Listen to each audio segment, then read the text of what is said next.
नमस्कार, ये है फलक का चैनल किस्सा कहानी। और किस्सा कहानी में आज हैं उमेश कुमार और वो सुना रहे हैं मौसमी चंद्रा की लिखी कहानी सोने की चेन। शॉप खोलकर बैठा ही था कि सामने से नीलिमा दीदी आती दिखी। आइए दीदी बैठिए, बोलिए क्या निकालूं? कल ही ज्वेलरी का नया स्टॉक आया है। नहीं मनीष, आज कुछ लेने नहीं आई, कोई और काम है। हमेशा खनकने वाली आवाज में आज एक ठहरापन था। हाँ दीदी बोलिए ना। मेरे कहते ही उन्होंने अपने छोटे से बैग से एक डिब्बी निकाली और मेरी तरफ बढ़ा दी।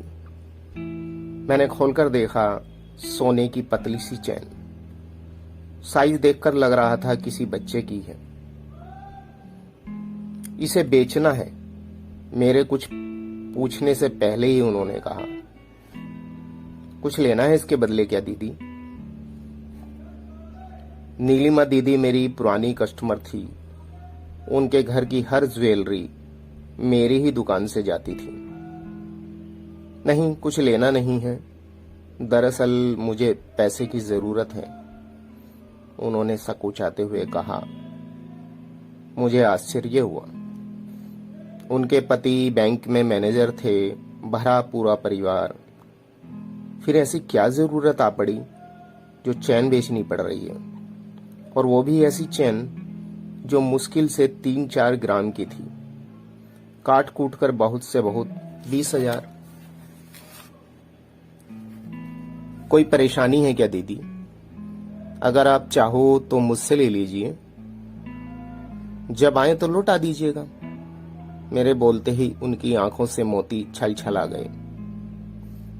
नहीं मनीष, वो फिर बोझ हो जाएगा मेरे सिर पर। तुम चैन की ही कीमत लगा दो। मैंने उसका वजन किया, सही अनुमान था मेरा 3.7 ग्राम। मैंने रुपए गिनकर उनकी तरफ बढ़ा दिए। काम हो जाए तो ठीक, नहीं तो मुझे कह सकती हैं। आप बहन जैसी ही हो मेरे लिए।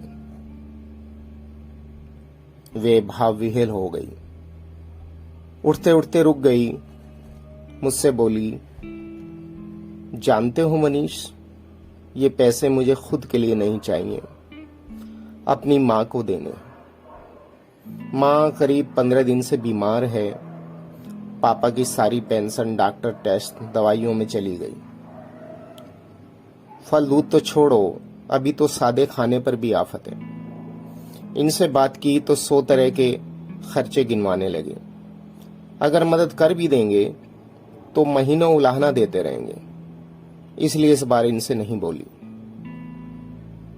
ये चैन भी माँ ने ही दी थी मेरे बड़े बेटे के जन्म पर।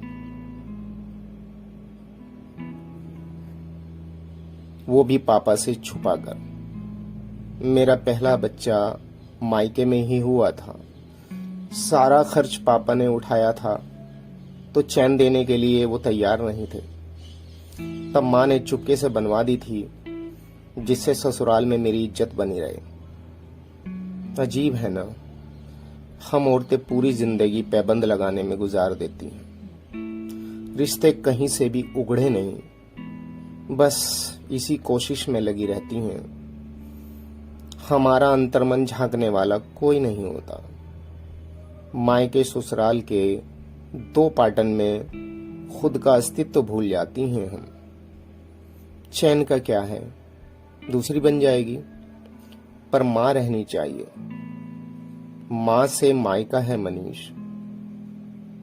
लो, मैं भी क्या क्या बोल गई आज।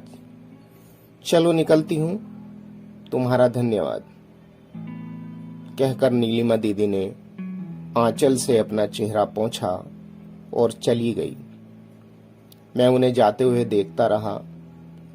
आज उनका आंचल उनके भीतर रिश्ती पीड़ा की बूंदें पहुंचने में नाकाम रहा था। ये थी कहानी सोने की चैन, और लेखिका हैं मौसमी चंद्रा।